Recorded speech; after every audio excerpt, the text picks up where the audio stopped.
Assalamualaikum warahmatullahi wabarakatuh. Apa khabar korang dekat luar sana? Bertemu lagi kita dalam rancangan Zone Mystery TV. Apa cerita korang dekat luar sana? Harap-harap korang semua sihat. Harap-harap korang semua happy bersama dengan keluarga, gembira, selamat. Dan moga-moga korang dijauhi daripada penyakit yang memudaratkan. Kita masih lagi belum jumpa penawar yang penawar untuk COVID-19 ni. Jadi sama-samalah kita jaga keselamatan diri, keluarga dan semua orang dekat luar sana dengan pakai mask dan sentiasa basuh tangan, sanitizer. Mudah-mudahan kita terhindar daripada wabak COVID-19. Okay, so kali ni aku ada cerita, masih lagi pengalaman Afiq, sepupu aku.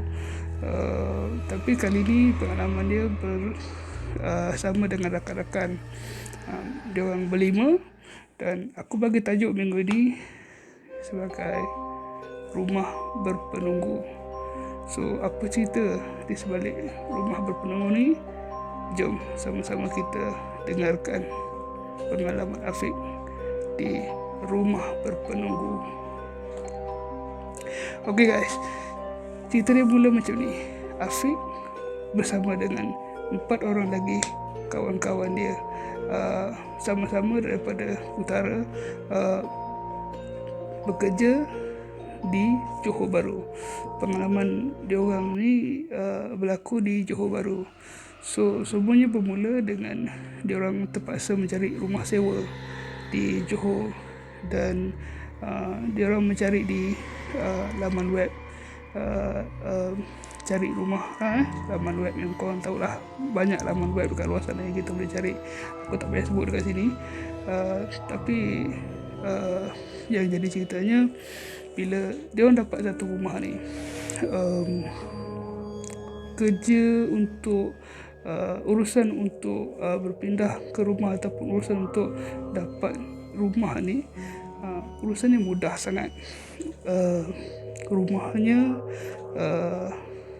mudah nak cari, kemudian tuannya juga sangat memudahkan kerja. Dia tak minta deposit yang terlalu tinggi, cuma 1 bulan deposit dan dia orang dah boleh masuk rumah. Urusan-urusan biasa untuk sewa rumah ni biasa kita tahulah dengan kontrak apa semua kan. Tapi dalam cerita Afiq kali ni, urusan dia orang sangat mudah. So semudah sampai dia orang bayar 1 bulan dan dia orang dah boleh masuk rumah ni. Pada peringkat awal dia orang tak ada fikirkan apa-apa, masing-masing positif. So dengan tak fikir panjang, dia orang pun sama-sama pakat untuk menyewa di satu rumah yang sama. So aku bagi nama untuk diorang ni, antara yang pertamanya Afiq, nombor 2 Imran, nombor 3 Yus, nombor 4 Din dan nombor 5 Mamu. So diorang berlima ni tinggal lah dekat rumah ni. Ceritanya aku ringkaskan, diorang tinggal dekat rumah sewa yang mudah nak dapat ni. So diorang pun tak fikir panjang, semuanya pakat berpindah dekat rumah yang diorang setuju untuk sewa di sana. Di peringkat awal semuanya okey, tapi sesudah seminggu atau maybe 2 minggu pertama, salah seorang daripada mereka dah mula merasakan, dah mula mendapat gangguan. Seawal 2 minggu tinggal guys. So yang antara pertama yang mendapat pengalaman diganggu dekat rumah ni, Imran. Dia selalu mimpi malam bila dia tidur, katanya dia mimpi harimau datang menerpa, datang sergah dia, dan bukan sekali tapi kerap kali dia mimpikan yang sama.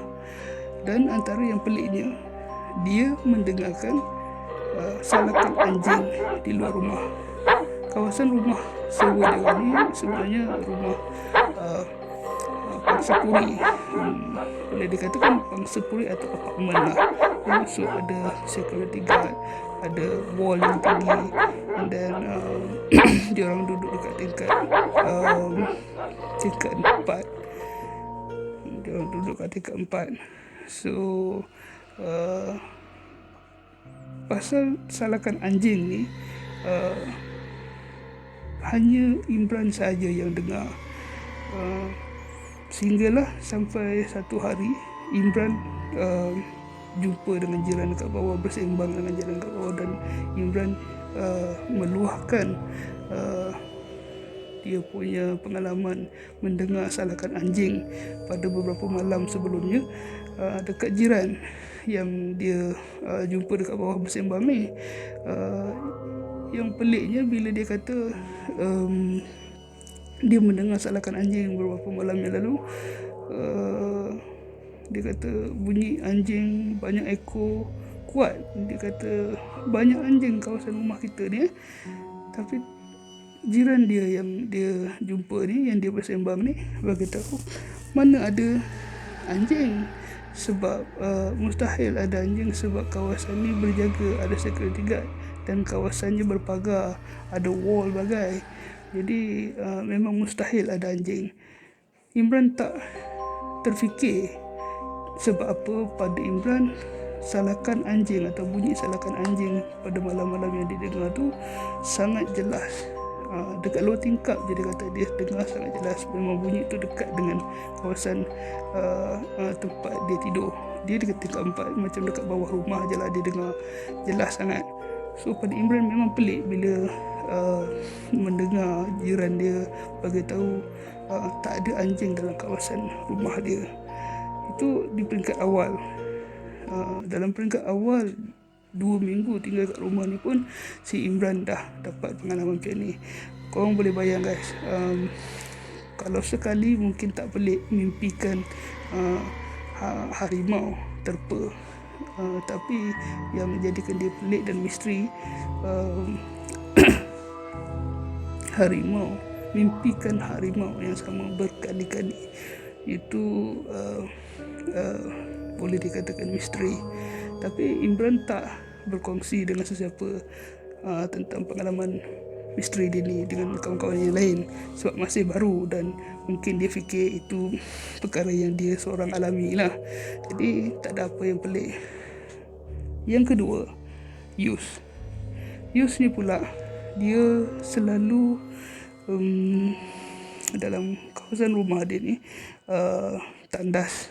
Ada 3 bilik, 2 tandas. So salah satu tandas yang dia biasa guna dekat dalam satu bilik ni, korang boleh bayangkan tandas yang bukan kayu dekat depan kita, tapi tandas yang macam plastik yang kita boleh nampak bayangan orang kat luar kalau orang lalu. So si Yus ni, dia sentiasa nampak bayangan orang lalu lalang di depan pintu tandas setiap kali dia ke dalam tandas tu. So mungkin sekali dua dia tak cakap lagi, tapi pada dia dah berlaku banyak kali dan dia rasa pelik sampai satu tahap dia tergerak hati untuk bertanya dengan kawan-kawan dia dekat luar. Selepas dia keluar pada tandas tu, dia jumpa dengan kawan-kawan dia dekat ruang tamu yang lain. Korang ada lalu lalang dekat depan tandas jadi tak keluar masuk bilik ni ke, sementara aku tengah dekat dalam bilik air tu tadi. Tapi yang peliknya guys, setiap daripada kawan-kawan yang ada dekat luar, katakan dia orang semua duduk lepak bersembang layan TV guys. So macam tu. Sama juga macam si Imran tadi, Yus masih lagi tak kongsikan kepada siapa, cuma dia suarakan yalah, dia nampak bayangan orang jelas. Dia nampak, korang boleh bayangkan pintu yang ada dekat depan korang ni, pintu yang kita mungkin ada corak-corak kan, korang tahu kan, pintu plastik yang boleh yang boleh lipat dua daun dia tu, yang kita boleh slide tu, jenis pintu yang macam tu, bukan pintu kayu yang biasa. So jenis pintu yang macam ni lah. So dia boleh nampak bayangan orang lalu lalang. Masalahnya dia memang nampak jelas, tapi bila ditanya pada kawan-kawan dekat luar, tak seorang berkata masuk ke dalam bilik waktu dia dekat dalam tandas pada waktu tu. So mungkin dia dah alami benda ni dah beberapa hari, tapi untuk sekali tu dia bertanya dan tak ada orang yang lalu waktu dia tengah duduk kat dalam tandas tu, guys. So itu pengalaman si Yus diganggu. Nombor 3, Afiq ni dia antara yang boleh memasak dekat dalam kumpulan dia dekat rumah sewa ni. So satu masa ni Afiq dia memasak dekat dapur, dan suasana keadaan Afiq memasak kat sebelah dapur ni, korang boleh bayangkan macam mana korang nampak aku dekat depan sekarang, depan kamera ni. Afiq tengah memasak dekat depan ni, dan di sebelah kanan Afiq ni ada tingkap, macam seolah-olah macam tingkap balkoni. Di luar tingkap balkoni ni ada tembok, orang lalu lalang boleh lalu lalang. Dan satu masa tu Afiq tengah memasak, guys. Afiq memasak. Dalam pandangan dia sedang memasak ni, di hujung mata sebelah kanan Afiq ni, Afiq ternampak kelibat orang duduk di atas tembok, sambil goyang-goyang kaki dan memerhatikan dia. Afiq tak tengok dengan tepat lagi, tapi di hujung mata dia merasakan nampak bayang-bayang tu. Bila korang biasalah, bila korang boleh bayangkan, bila korang rasa macam ada orang, korang mesti nak toleh tengok kan. Yang peliknya, guys, bila dia tengok tak ada apa-apa. So Afiq mengalami pengalaman yang sama beberapa kali. Dan Afiq ni orangnya jenis yang agak cepat nervous, agak takut bila mengalami satu benda-benda yang misteri macam ni. Dan Afiq bukan orang yang satu-satunya mengalami perkara ni. Beberapa orang lagi di antara diorang ni mengalami perkara yang sama, tapi di antara diorang ni masih lagi tak share tentang pengalaman misteri diorang bersama-sama ni. Masih lagi keep the story to themselves. Sehinggalah part Din diganggu ni pula. Din ni dah agak main kasar lah, kata bahasa orang dia. Din sentiasa menggunakan bilik master room ni dia study, sebab dia belajar kan. So dia selalu guna bilik master bedroom ni untuk study. Dan study pun selalu lewat malam. So satu masa tu Din tertidur dalam tengah-tengah study tu. Dia tertidur dan dia terjaga kurang lebih dalam pukul 11 malam. Dan Din berlari keluar rumah, dia keluar bilik. Tiba-tiba Din terjaga dan dia berlari keluar bilik. Dia tunjuk pada sahabat-sahabat dekat luar, sebab mungkin Din merasakan sesuatu dekat bahagian badan dia. So dia selak bahagian badan dia, baju tu dia tunjuk dekat kawan-kawan, rasa macam something dekat bahagian badan dia ni. So kawan-kawan dia tengok, dia kata macam ada kesan gigitan, guys. Macam ada kesan gigitan jelas dekat dia punya badan tu. Tengok memang boleh nampak itu macam ada kesan gigitan. So dalam masing-masing keadaan terperanjat tengok Din tiba-tiba berlari keluar selepas terjaga pada tidur tu. Din tunjuk badan dia macam tu, dan dia orang masing-masing tengok, dan masing-masing dah tengok, dah jelas, dah tahu ada kesan gigitan. Korang tahu apa yang terjadi lepas tu? Tiba-tiba pintu bilik yang Din tidur tu terhempas dengan sendirinya, guys. Bilik, bukan nak kata tiba-tiba ada angin ke apa, tak ada angin apa. Memang tak ada angin yang menyebabkan pintu tu boleh tutup. Memang dia orang bagi tahu pintu bilik tu tertutup dengan sendirinya dan berhempas kuat. Boom! Pintu bilik tu, guys. Tapi pada malam tu, selepas Dan bagi tahu dan pintu bilik tertutup macam tu, dia orang masih lagi boleh bertahan tinggal dekat dalam rumah tu. Afiq pun ada pengalaman yang hampir sama. Tidur dekat dalam bilik tu, dia diganggu dengan cara dia punya bahagian badan sentiasa kebas. Bila kebas tu pula, dia kata setiap malam dia tidur, dia akan terjaga dalam pukul 3 pagi sampai ke subuh. Dia akan terjaga dan dia akan rasa kat bahagian badan dia akan ada rasa kebas, daripada bahu ke bahagian bawah perut badan dia. Dia ada rasa macam kebas, macam korang tidur lama dekat dalam satu position yang lama, tiba-tiba korang terjaga, korang akan rasa kebas yang buatkan sampai ke tak korang rasa sakit. So Afiq pun mengalami perkara yang ni, tapi Afiq tak cerita lagi pada semua. Lepas pada kes pintu terhempas tu lah, Din cerita yang kata dia nampak kesan gigitan tu, ada kesan gigitan pada badan dia tu. Malam tu dia orang dah rasa takut, tapi masih lagi stay dekat dalam rumah tu, guys. Dia orang tidur dekat ruang tamu. Dia orang dah rasa something, dia orang dah rasa takut, dia orang dah rasa seram.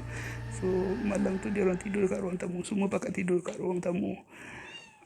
Tapi malam tu belum orang kata macam kemuncak lah ceritanya. Sehinggalah sehinggalah Mamu yang akhirnya dia diganggu dengan sangat ekstrim, guys. Dia buat video call dekat dalam bilik yang sama. So part Mamu ni memang ekstrim, guys. Dia buat video call dengan awek dia dekat dalam bilik tu. So apa yang berlaku, Mamu sambil bercakap, buat video call. Korang boleh bayanglah, angkat handphone, tengok kat video call dalam bilik, kan, cakap dengan awek. Korang boleh bayanglah, korang bercakap dengan korang punya awek, kan, kat depan handphone macam ni, buat video call. Suddenly awek dia letak handphone tu, maksudnya terus tutup handphone tu, tutup handphone, terus akhirkan perbualan dengan tutup handphone secara tiba-tiba. Mamu pelik, kenapa dia buat macam tu. So Mamu call lagi sekali, tapi awek dia tak nak angkat. So diorang text dalam mesej, kenapa tiba-tiba letak telefon. Dia tanya dengan awek dia. Dia kata, apa yang ada dekat belakang Mamu. Sambil tengah bercakap tu, dia kata, apa yang ada kat belakang? Yang ada cuma kipas siling lah kat belakang kepala tu, yang tengah berpusing-pusing tu. So korang nak tahu apa yang awek Mamu nampak dalam perbualan dia orang video call tu, sampaikan dia orang tutup handphone, sampai awek dia tutup handphone tu. Apa yang dia nampak, dia kata dia nampak ada dia nampak ada pocong dekat belakang dia. So disebabkan dia kata dia nampakkan pocong tu lah, awek dia letak telefon tu. So tak ada tunggu lama, guys. Mamu terus keluar daripada bilik tu, cakap dengan kawan-kawan, jom kita keluar daripada rumah ni. Sekarang juga kita pergi tidur dekat rumah member kita yang lain. Kita keluar dulu, nanti aku cerita. So diorang semua keluar guys. Keluar malam tu juga, tak tidur dekat rumah malam tu. Diorang keluar daripada rumah dan diorang tidur kat luar. Malam tu lah baru masing-masing luahkan pengalaman, cerita masing-masing, apa yang berlaku setiap seorang di antara diorang sendiri. So diorang tak habis kat situ je. The next day bila diorang dah discuss apa semua, masing-masing berpakat untuk panggil ustaz untuk datang ke rumah, check apa yang boleh diorang buat lah dekat dalam rumah untuk rumah ni, dan apa hasilnya. Diorang juga dapat call seorang ustaz ni dan dapat berjanji dengan seorang ustaz ni untuk buat pada keesokan harinya macam satu, bukanlah kata ritual sebab dia orang Islam kan. So kita orang panggil seorang perawat Islam ni datang ke rumah untuk merawat rumah dengan cara rawatan Islam. So dia orang berjanji waktu lepas asar, ustaz tu pergi ke rumah. Ustaz tu masuk dekat rumah. Ustaz tu bacakan ayat suci Al-Quran dan proses-proses yang lain. Dia orang tak ikut ustaz tu masuk kat rumah, dia orang duduk dekat luar. Sampailah selesai dan ustaz ni reveal ceritanya. Dia kata rumah korang ni memang ada penghuni dia. Dia kata so dalam masa yang sama dia kata tuan rumah ni tahu yang rumah ni ada. Ustaz ni bagi tahu yang ustaz ni tak boleh nak buang jauh-jauh. Ustaz ni cuma boleh keluarkan apa yang ada keluar daripada kawasan rumah tu, tapi maksudnya kata masih berada dekat persekitaran tempat diorang tu. Jadi diorang sepakat kata diorang tak nak tinggal dekat rumah tu. Ustaz tu juga bagi cadangan, kata diorang kalau boleh pindahlah ke rumah lain, sebab ustaz ni tak dapat nak usahakan lebih daripada apa yang dia mampu. Dia cuma boleh pindahkan keluar daripada kawasan rumah tu, tapi masih berada dekat dalam persekitaran kawasan tempat dia orang tinggal tu, which is dia orang rasa tak secure untuk dia orang tinggal kat rumah tu. So dia orang decide untuk cari rumah lain. Dalam tempoh yang sekejap selepas pada peristiwa ni berlaku, ustaz ni confirm dia orang tak tunggu lama, beberapa hari lepas tu dia orang dapat rumah yang lain dan dia orang terus berpindah dekat rumah yang lain. The best part is dia orang call tuan rumah ni dan dia orang bagi tahu dengan tuan rumah ni dia orang nak keluar. So sampai situ je cerita ni habis. Siapa sangka dalam keadaan rumah yang kita tak jangkakan, orang kata apa, perkara macam ni terjadi kan. Murah, kita tak jangka murah tu ada sebab lain di belakangnya. Jadi mungkin sebagai pengajaran kita kena ambil iktibar juga. Maybe kita kena selidik dulu latar belakang sebelum kita decide untuk masuk ke rumah sewa yang kita pilih, yang rumah tu kita nak tinggal. Okay, jadi ceritaku selesai sampai tahap ni. Sehingga kita bertemu lagi dalam video aku yang seterusnya. Aku harap korang suka video aku kali ni. So jangan lupa like, komen dan share video aku ni. Bagi komen kat bawah kalau korang suka video aku ni. Dan sampai kita bertemu lagi. Zone Misteri TV.